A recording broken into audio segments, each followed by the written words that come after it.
तुम्हाला असं वाटतं का म्हणे की मला असं वाटतं का म्हणे मी आमदार, मी कसं जाऊ त्याच्यामध्ये, मी कसं त्या नमनामध्ये उभं राहू? नमन ही माझी कला आहे, माझ्या लोकांची कला आहे, माझ्या भागातली कला आहे. त्याच्यात मला कमीपणा वाटायचं कारण काय? आणि म्हणून याला राजाश्रय मिळण्याकरता म्हणून आपण प्रयत्न करतोय. तुम्हाला निवात्यातही मला धन्यवाद दिले पाहिजेत. परवा तुम्ही मला शिवालयात भेटला. तुमचे वडील म्हणजे गावातले वाडीतले प्रमुख दुर्दैवाने ते गेले, त्यांचा पुतळ्याचं अनावरण झाले वाडीमध्ये, माझ्या हस्ते झाले, मी स्वतः गेलो होतो. ती पोरगी पीएचडी करते. कशावर? नमनावर पीएचडी.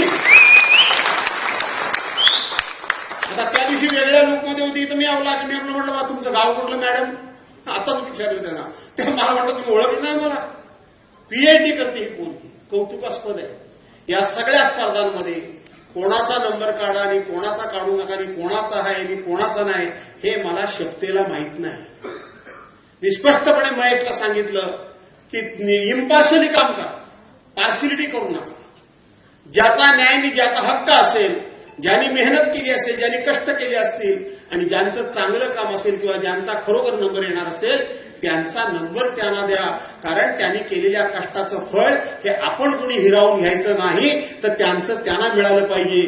त्यामुळं नंबर कोणाचा आहे कोणाचा नाही. त्या पोरांनी सुचवलं आपण अशा अशा नमनाच्या स्पर्धा घेऊ.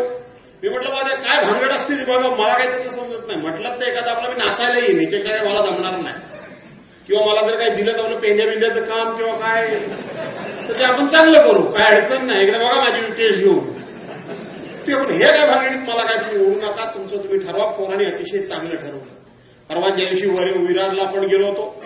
मुलांचा सत्कार 10वी-12वीच्या झालं. मला आनंद वाटतो. आमची जुनी मंडळी जी आहेत इथं, आमच्या कृष्णा ठोंबरेंसारखी मंडळी बसलेली आहे. पण आता आमचा महेश असेल, दीपक भरणकर असतील, संतोष मोरे असतील, हरीश गोताड असतील, गणपत बामणे असतील, चंद्रपाल कांबळे असतील, गणेश अवेरे असतील, नामदेव खेतले असतील, संतोष मांडवकर असतील, संजय कळमटे असतील, विजय नितोरे असतील, किरण मुळे असतील, कृष्णाजी ठोंबरे किंवा शांताराम ठोंबरे असे अनेक तरुण हे आज एकत्र येऊन अशा नवीन नवीन कल्पना सुचवत आहेत. मित्रांनो, मी तुम्हाला एवढंच सांगतो की आता काहीतरी उलटी पालटी गडबड होते, चुकीचं काही करू नका. मला काय म्हणायचं लक्षात आलं असेल तुमच्याकडे, नाही आलंय. काहीतरी चुका करू नका. एकदा करतो ते चूक, पुन्हा पुन्हा केली तर चूक नाही, तो खिळाच होऊन बसतो. आणि तो खिळा एकदा बसला की तो ठोकला की तो निघत नाही, लक्षात ठेवा. आणि म्हणून अशा प्रकारचे सगळं मागचं पुढचं काय चुका बरोबर झाल्या असतील त्या विसरा. ज्या या पद्धतीने किंवा कालच्या सत्कारामध्ये सगळ्यांना सामावून घेतलं, कोणाची मुलं हे बघितलंच नाही. आपल्या मतदारसंघातली मुलं, आपल्या तालुक्यातली मुलं, आता सुद्धा नमनामध्ये कोणाचं नमन हे तुम्ही बघितलंच नाही. जो म्हणून नमन या ठिकाणी सादर करेल त्याला संधी दिली पाहिजे. असाच मनाचा मोठेपणा ठेवून सर्वांना सामावून घ्या. 100% मी तुमच्या पाठीशी खंबीरपणे उभा राहील. काहीही कमी पडणार नाही एवढंच सांगतो. जास्त वेळ काय घेण्यात अर्थ नाही. मगापासून महेश आपला सारखा सांगतोय साहेबांना दुसऱ्या कार्यक्रमाला जायचंय. खरंच मला परेडला भुईवाड्यात जायचंय. पण माझ्यापेक्षा तुम्हाला दुसऱ्या कार्यक्रमाला सगळ्यांना जायचंय.